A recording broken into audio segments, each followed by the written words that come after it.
Hello. Hi. So I wanted to go into this series with the mindset that I would be basically just talking about movies, because I like talking about movies and, movies are, fucking amazing. So I'm gonna be talking about them. Um, and the way I figured I would do that is by going over my Letterboxd Diaries, which every month there's a feature where, Letterboxd will kind of, keep track of the movies you've been watching the past month and how many you've been watching. So that's kind of what I'm going to be doing. Just, every month, just go over what Letterboxd listed out of the movies that I watched that following month and just talk about them. Just go over each one, give out my thoughts, tell you whether it was good or bad, or, just, anything if you want to go into the series with um, just for fun movie picks that you might not have heard of, or you might want to know what it is, but you want to hear somebody's thoughts. This is probably the series for you. So, going with that, um, just keep in mind that I won't be going too in depth with these because there's only so much patience I can have for making a video. So, I figured best way we're gonna do this is, save a good 5 minutes each talking about each movie on the list, and yeah, kind of go from there. So the first movie I kind of want to be talking about is The Void from 2016, and it's free on Tubi to watch. You can go in and watch it. At least I think it is on Tubi. I don't know, but um, I think this movie is good cosmic horror if you kind of turn your brain off. There's a lot of good elements that go well with the concepts that it tries to introduce. Like, I don't know, like there's a very clear direction it wants to go in terms of, cosmic horror as a general, because that's one of my favorite genres in horror is the cosmic aspects of it. But the way this movie does it, I mean, it doesn't help with the low budget, which kind of made some scenes a little funny to, just straight up just not at all to take seriously, because half the time it wasn't. Um, but no, like the vibe I got from The Void was I think it was kind of lacking some form of identity. And I don't know. It's like it's trying to find that centerpiece that makes cosmic horror so great, but I think what it lacks to understand is what makes cosmic horror great in the first place, and that it is rather a fear of the unknown. And I think this movie does a lot to throw against the wall and hope something sticks, only to find out nothing really stuck. It just kind of um just sank to the floor into a giant fleshy pile of meat. Which, but I mean, if you want to go into this movie with the idea that, hey, it's not good cosmic horror, it's a little bit of fun. Like I said, it's free on Tubi. You can go check it out. I'd give it like a 4 out of 10, 2 stars out of 5. It's like, it's a movie. It's something. So the second movie I want to go over, I rewatched fucking Labyrinth with David Bowie. I wasn't in with David Bowie when I was watching the movie. I wish I was, but he's dead, so I can't. But thankfully, I get to see his cock and balls in all forms of this movie because Labyrinth is a trip. At first, in the first time I watched this, I was like, okay, it was kind of a decent fantasy movie. It wasn't that special. But I don't know, man. Like rewatching it now, it's like there's so much effort that went into this. Like Jim Henson is amazing in everything they do, and even to this day with the Five Nights at Freddy's movies. And oh, it's so good. Everything to the littlest details about the set designs, the characters. It's so good. I don't know about the story. The story's still kind of your generic fantasy adventure thing. but like there's a charm to it. There's a charm I can get behind where I feel like I could totally just casually watch this every now and then, and I'm gonna really get bored of it. It's something I would definitely show my kid if he wanted to, watch something fun, nothing too complex, but something to appreciate years down the line. It's like it's one of those movies, and I feel like if you want to watch something that is, you know, um, full of amazing puppet work, full of great practical designs and sets, and if you like David Bowie, um, highly recommend Labyrinth. It's great. I seriously recommend it. Now, we get dark in this one. So, the next movie I watched in the month of November would be Mid 90s, which is Jonah Hill's debut film. Oh, this is kind of where things take a turn. This was a lot. Um, type shit, or, fuck shit, whatever his name was. Um, so, if you have a heavy heart, um, I don't know if I recommend this, but there's a lot that happens that um, goes over certain themes of um, domestic abuse, um, sec, weirdly grooming. I think I feel like there was some level of grooming in the movie. A lot of weird, disturbing physical scenes, which every time that they happen, it's hard to watch a lot of the time. But what the movie basically it kind of is, it's like it's a coming of age film. Obviously, you'll see a lot of those kind of movies and stuff. But this kind of coming of age film resonates something differently. Resonates something differently because this is from the perspective of a 13-year-old who is, just getting some friends and stuff that are way older than he is, by the way. They're like full-grown fucking adults, like high schooler age, and like, I don't know. I know this is technically kind of like a true story, but like, um,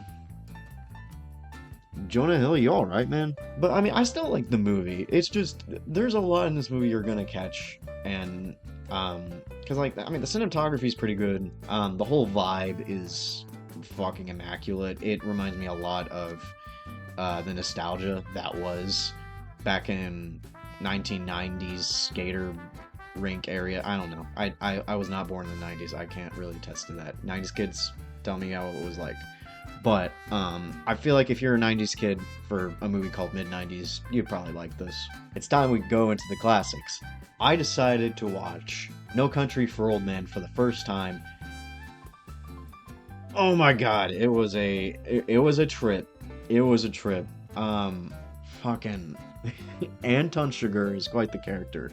And honestly, someday I want to go into like all the Coen Brothers movies and just because the way they do their movies, it's very realistic orientated, and I don't know. It feels like you're placed right in the middle of a realistic thing that would happen in real life, and with that being the case for No Country for Old Men, it's kind of horrifying. Like you know this shit probably happened in Texas and the Coen brothers were just secretly writing about it. That is how deep it gets. And honestly, for it's kind of almost perfect. It is almost perfect. I mean, some parts obviously were dragging a bit long, but I feel like if I could get a couple rewatches in, I'd give the film pretty much like 5 stars, 10 out of 10. I mean, like, because there's so much like sauce here.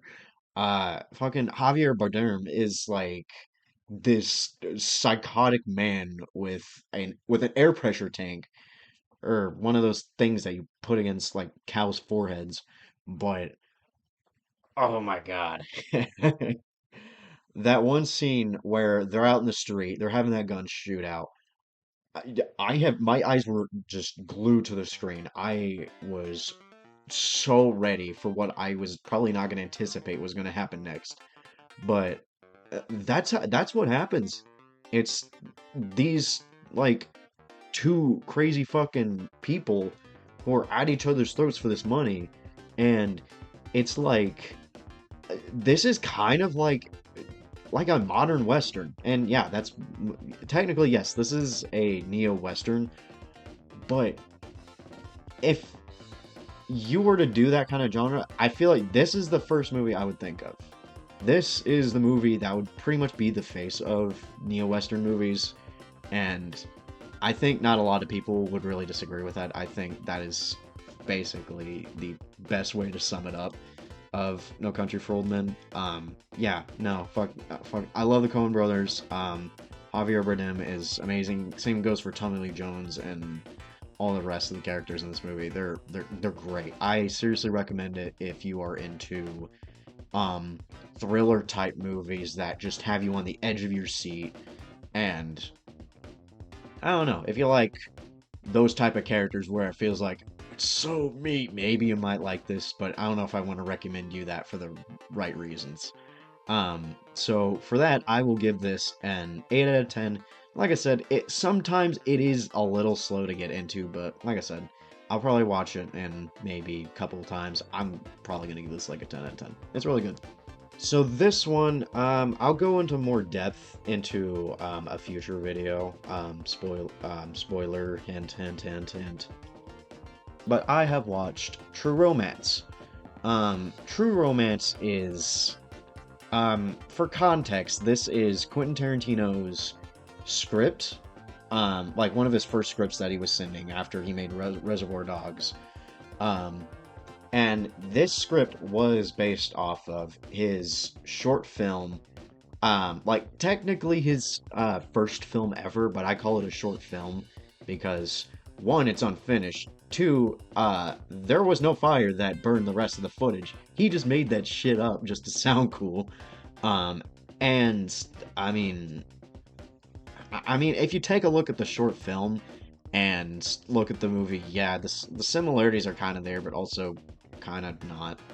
I mean, the movie's okay. It's just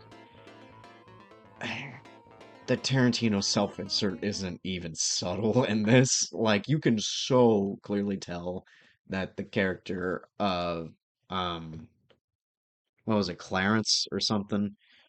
You can tell Tarantino so badly wants to audition for the character, but he failed, I guess, because he's not a good actor. And yes, I am sorry to all the Tarantino fans, but yes, can we all agree on something? That Tarantino is just not that great of an actor. Good director, but terrible fucking actor. I'm just gonna display that first and utmost to everyone. But moving on. Yeah, this movie was okay. There's a lot going on, and it feels like there's not really a clear focus on what the movie wants to be. Because I don't know. It feels like I'm watching three different episodes of a show all packed into one movie, and it doesn't really blend well. I'm gonna be honest. I mean, I don't think this was gonna be a TV show, but fucking sure feels like it. It has a lot of famous actors in it, like Christian Slater, Dennis Hopper, Val Kilmer, fucking Christopher Walken.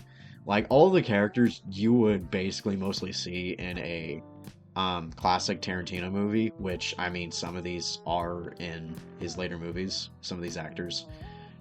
But it's like, I kind of wish he did direct this because, I mean, with him being a writing role, it's like you could tell that whoever directed this movie was not trying to hide the fact that, yeah, he wants to be that guy. But nah, I mean, I don't know if I recommend it. It's fine, I guess, if you like a cool action thriller with some gritty crime mixed in. I guess this is okay, but I'd honestly recommend something better. I'd give this like a 5 out of 10. It's fine. Oh man. Okay. So, this one was really good. Watched this for the first time, and I'm surprised I have not seen this sooner. But The Princess Bride. was an experience because I feel like it was kind of trying to be a parody film. Like, it gives off the vibes of a parody film, but it doesn't go all the way. Like, take a look at Spaceballs, where that movie was just going all out with its jokes and humor and basically taunting the fourth wall at certain points. This movie feels more akin to Young Frankenstein, where that was kind of a parody, but more like it felt like a film, like a very condensed comedy film that resided in that type of genre and was, parodying a classic horror movie from the 1940s, and it works. And that's kind of the vibe I got from Princess Bride, where it was kind of taking the dark fantasy genre and kind of flipping it on its head and adding like a comedic spin to it. And the jokes in this are so good. I don't know. Like, I mean, it has everything like a normal movie would. It has everything. Okay, hold on. But no, this movie has everything where like the romance, it is so good. Um the whole narrative like overlay being just a childhood story being read to well, like a kid's sick and a grandpa's reading to him, and the whole uh a kissing story joke, it never gets old. It's so good. Um and the whole what's his name? What was his name? Inig Inig Inig In Inigo Montoya. Inigo Montoya. I think that's his name. If I'm pronouncing that, I am sorry. But this man has the power of determination. I am sorry. But you can't kill a man like Inigo Montoya. Um, with how his goal is, this guy killed my father. He's got 6 fingers. I'ma kill him. And it's just the setup to this whole fight at the end of the movie. It plays off so well, and I love it. I seriously recommend this. It is so good. Um, I mean, I give it like an 8 out of 10. It's really good for what it is. I don't think it's, inherently special, but if you want a really good time, want to watch something, kind of out of this world and want to be taken out and just experience a whole fun comedic adventure, highly recommend Princess Bride. It's really good. And now, my friends, we get to the first 1 out of 10 in this video, because I have a lot to say about Troll 2. To many of you who know about this cursed movie, almost everything about it is incorrect, to the very title, because what do you make of this? Not just to the title, but the poster itself. Let's take a look at the poster. That troll looks absolutely nothing like how they do in the movie, let alone carrying an axe. I mean, and that child is not the same fucking kid at all. I don't know what he's holding. Is that a fucking like teddy bear? What is that? But that is not the same kid in this movie. That 100%. That is like a 3-year-old. I mean, not to mention the poster's kind of ass, but I mean, what do you get? And it's not even that. These creatures in the movie, the trolls, that's not what they're called. The movie's called Troll 2, but these are not trolls. Rather, they are goblins. They're just goblins. That's what they're called.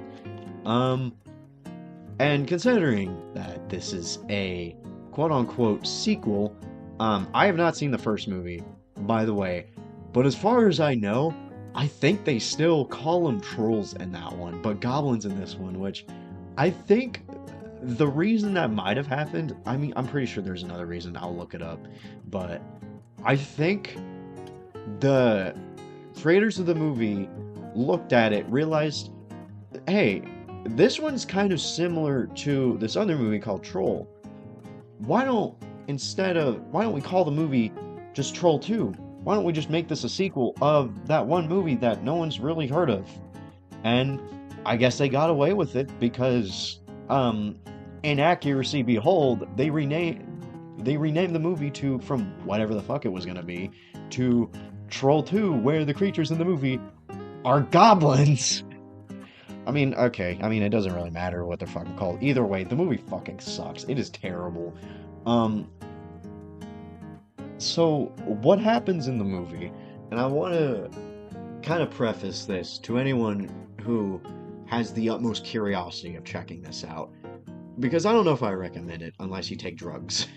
Um, Basically, this little schizophrenic boy imagines his dead grandpa telling him stories of these goblins that turn you into plants and they eat you. Um, and that's what it starts to feel like throughout the first third of the movie, and I was kind of laughing my ass off. I think it started to fade away. My laughter and smile started to fade away when I realized, oh, it's not that kind of movie, is it? The boy's not really schizophrenic. They're really in a goblin town where, which by the way, it's called Nilbog, which spelled backwards is goblin.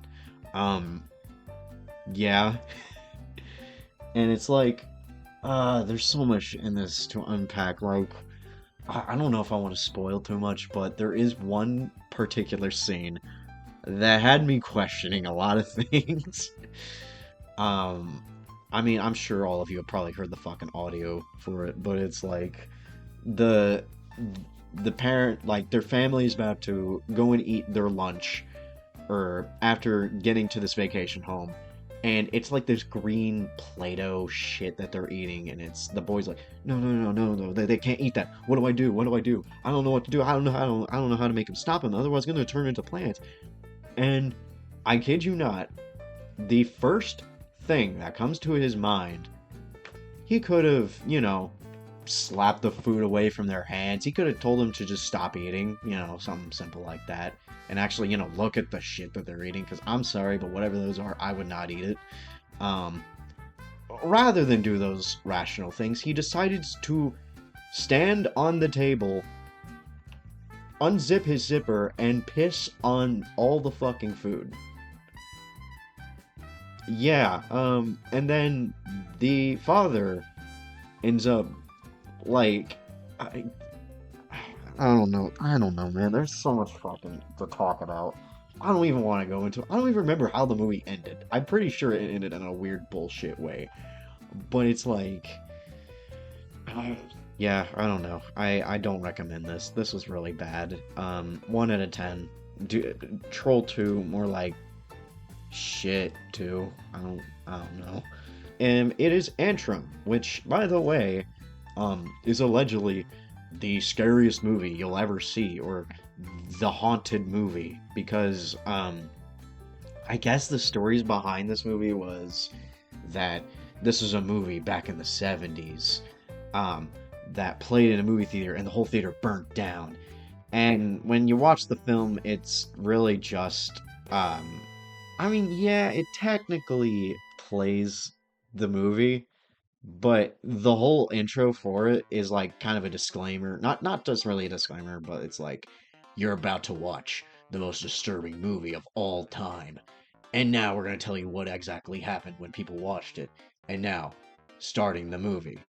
And then you watch through the entire movie, and it's like, it's kind of a generic demonic horror. It's fine, I guess. I mean, I don't really care for demonic horror too much, which is why, I don't know. Like, if it's a movie about Satan, please let it be subtle. I am tired of the demon shit. It's kind of like, it's not subtle. And also, this technically isn't a movie from the 70s. It's just made to look like it from the 70s, because really, it's a movie that came out in 2018. A lot of people that come across this movie on Tubi are really gonna die. They're gonna suffer horrible fates. And it's like, bro, like, okay. You're not all that. So, in a way, this movie, yeah, it kind of insists upon itself, and that's why I'm kind of gonna give it a big fat 5 out of 10. It is, I mean, I'm still alive. I don't think anything really bad is gonna happen to me after I watch this, and I don't think neither should you. Do I recommend it? I guess, if you like demonic horror or a bunch of gimmick, y shit, I guess. But you know, like I said, it was fine. It was an okay movie. Mary and Max. And man. Okay. So, first off, I will say this is my first Adam Elliott movie, and I'm already in love with the whole art style that he goes for in his movies because I really want to check out whatever his other ones were. The Memoir of a Snail and Harvey Crumpet. Those look otherworldly. And I mean, I'm pretty sure Mary and Max is his magnum opus as of now, mostly due to the very, very dark subject this movie goes over. I think the best way to describe this movie, it's like if Tim Burton made a Dr. Seuss movie. I feel like that's kind of the closest connection I can maneuver of that. And honestly, for what it is, it kind of works. I like it. It's pretty. It's pretty fucking good. I like it. It's really good. It's very heartwarming in certain scenes. And okay, I mean, there's a lot of fucked up shit that happens in this movie, and it gets really depressing, especially towards the end. Um, and it's like some of the decisions made are so ridiculous and comical that is both kind of tragic and funny at the same time. And I just think I don't know, like it's it's engaging. I think it is genuinely engaging. The way the relationship between these two people across the world communicate and how one easy letter can be easily misinterpreted, or how one single letter can easily change a man into what he believes, into what he wants, or how he feels in that moment. Or even the other way around, how what he's talking about is affecting a little girl who probably shouldn't learn about certain stuff as a child, because they communicate to each other until she's a full-grown adult and married. And it's like, yeah, she's got a lot to unpack. This movie is a lot to unpack. But if you also have a heavy heart, I don't know if I'd seriously recommend this. But if you want to get into something much more personal and heartwarming with a sense of charm to it, for the love of God, please watch this. It is amazing. The stop motion, of course, also great. This is also like one of the very few stop motion movies people talk about in terms, like, in most stop motion movies. This is not really one many people talk about, and I feel like they should. They're just there's so much sauce with the charm of the stop motion, and I don't know, it's so good. Easy 10 out of 10. Amazing, perfect, brilliant.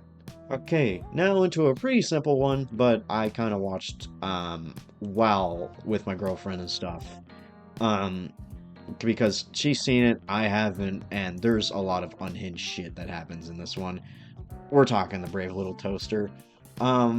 So, I mean, I know a lot of you probably have watched this movie when you were a lot younger. I feel like this was a movie I feel like I should have watched in the past, because when I was a kid, I was digging through a bunch of VHSs that we had, and it was a bunch of like classic Disney movies like Lion King, Beauty and the Beast, Little Mermaid, all those kind of movies. And even some of the ones that were like kind of kind of Disney but kind of not, by just, by other animators and stuff, like Land Before Time, Secret of Nim. And I feel like I should have owned Brave Little Toaster. I feel like that was a movie I should have watched, because but at the same time, I'm kind of happy I didn't, because half the shit in this movie would actually horrify me and change me, change the inner child of who I am today. Because I'm gonna just say this right now, The Brave Little Toaster is a fucking psychological body horror movie. I don't care what you say. Yes, technically it is a kids movie. It feels like a kids movie, but at the same time it doesn't, because there's a lot of heavy implications that happens with certain characters in the movie, which I won't spoil, but holy shit, why were kids watching this? This is rated G, this is a little fuck to watch. And it's just like, it dives into this whole rabbit hole of, um, like, you know, the humans and these electronics being connected together and stuff. And it's like you're asking these questions. Are the humans aware that these things are talking? Why are they so attached to these specific items and nowhere else in the house? I mean, this guy went out of his way to fix a fucking toaster. And it's not like, I mean, he might be materialistic, I don't fucking know. But it's like the relationship there is so very clear that it makes you think, do these humans know that these things are talking? And are do they have the same equal living rights as they do? Because if that's the case, then why do scrapyards exist?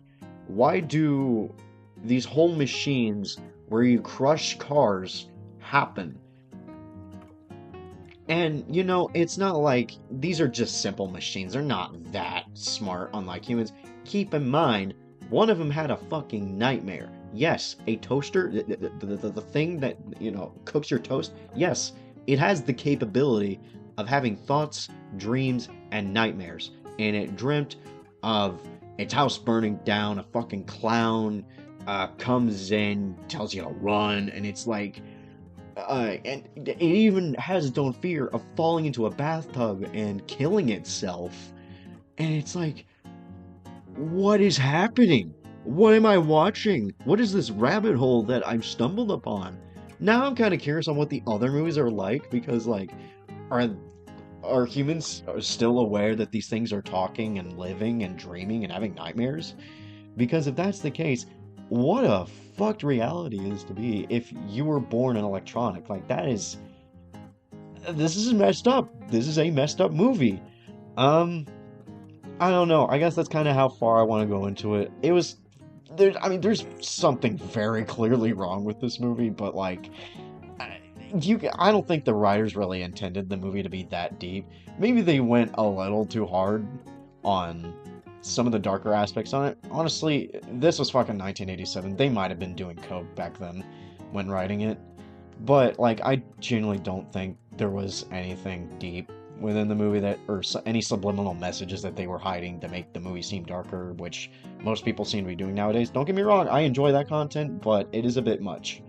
But, I mean, either way, I think it is still, it's kind of a fine kids movie. Highly recommend it if you're a kid. If you are a kid, why are you watching this? Please click off this video. You shouldn't be watching this video. If you want to watch The Brave Little Toaster for nostalgia reasons, or if you haven't seen it before like I have, yeah, I mean, I recommend it. It's pretty good. I'd give it like a solid 6. Now, we're on to the final movie, which actually is a short film you can actually check out on YouTube. I highly recommend it. It deserves all of your attention, and I feel like it is a good movie to end this video on. It is only like 10 minutes. It's honestly really good. Seriously. But it is called Better the Devil You Know.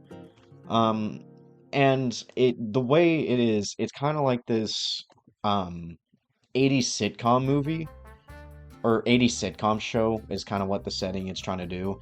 And it's like all these characters doing all these, you know, sitcom-y, cheesy things, and then there's this darker layer that hides underneath, and it's like there's a lot of clear symbolism and you know, imagery that's happening that resonates with the message of the movie. And it's like, I just randomly came across this on YouTube, and people with this low of a budget can make something this good. It is impeccable. It's the production work is stunning.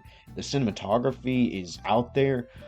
Everything with the whole sitcom-y segments, I mean, they felt very surreal to watch, because I mean you can kind of tell it is having those fake elements, but I think that kind of adds to the whole fear factor of it all, that this whole sitcom show is not what it seems. I mean, in one scene in the short film, They jump from the house that they were living in to another house, which is the exact same set the house was at, but it's a house party of somebody's different house. That's how you know these guys know what they're doing. I don't think it's out of pure laziness. I mean, it might have been, I don't know, but I think there's probably a reason behind it.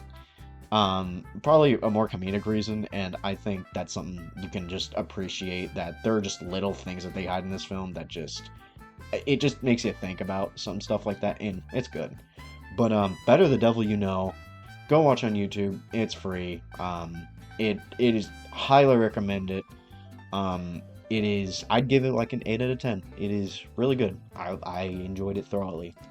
Okay, so I may have watched 3 extra movies this month because I felt like it. So, we're gonna talk about the first movie that I watched that I haven't talked about, which was Rush Hour. Um, this is probably the best racist movie you could watch, I feel like. Um, I'm just saying, if you haven't seen this movie yet and you want to, be warned, um, some of these aren't for the faint of heart. It's got Chris Tucker in it, which is literally the best actor. And then you got Jackie Chan, who's, I mean, I haven't seen him in many movies, but, I mean, pretty famous guy, I think. But if you want to see a very raunchy comedy filled with a lot of racist jokes, I guess I recommend this one. I gave this like a 7 out of 10. It was pretty good. And keep in mind, I don't mean racism in the movie as in there's so much hatred in this movie. It's just, uh, I mean, if you look at the movie, you kind of know what you're getting. And yes, that Rush Hour 4, that Donald Trump had forced Hollywood to greenlight, that better had be as racist as the last 3 films. It better be. Ooh, and then we get to Muholland Drive, which is kind of one of David Lynch's best movies and maybe one of the best movies of all time. Um, Fuck, this movie fucks. A lot of things to consider with this movie. You might have a couple rewatches, which is what I kind of did, and I feel like the more you rewatch this, it just gets better because I don't know. I like me some dense movies, and dense movies make me love to learn more every time I rewatch them. And that's just pretty much most of David Lynch's movies is just dense movie after dense movie, and they get better after every rewatch. And David Lynch is just a fucking amazing director. I really don't know what else to say. But Mulholland Drive, I seriously recommend it. 9 out of 10. It is. There's a lot of lesbianage going on. We're moving on to a movie I don't want to dwell on for too long because what the fuck was this? Zack and Miri made a porno. Um, I mean, just look at the poster, man. I mean, I don't really want to go over this for too long. It was pretty bad. I don't even know if it's worth even talking about. 4 out of 10. I mean, it's fine. Nothing special. Just your basic run-of-the-mill Seth Rogen comedy about Zack and Miri making a porno. Real exciting stuff. And that brings us to an end to the Letterboxd Diary of November. Let me know if you want me to make another one of these, which I might end up doing next month. And if you have any movies you'd like to suggest me to, watch at some point in the future, feel free. I am more than willing to check out any movies I've never heard of, and hopefully the movies that I have talked about and watched can, help broaden your horizons a little bit, and, just check out new shit, just digest new shit you've never heard of before that you've been wanting to check out, and that's kind of what the whole purpose with this series is going to be. Is just I want to talk about movies, and if you've never heard of them, you should check them out. Maybe even the bad ones if you're brave enough. I know I am. I fucking love bad movies to death. I'll make a video on bad movies and talking about them. But yeah, no, I I don't know. It was a pretty decent month to watch movies on. Well, thank you all so much for watching this video, and if you want more, feel free to subscribe and put on notifications, and I shall publish a new one next month. Maybe even some sooner on some unrelated stuff. And, um, yeah, I don't know. If you enjoyed, feel free to subscribe if you wish. I don't know how to end a video, but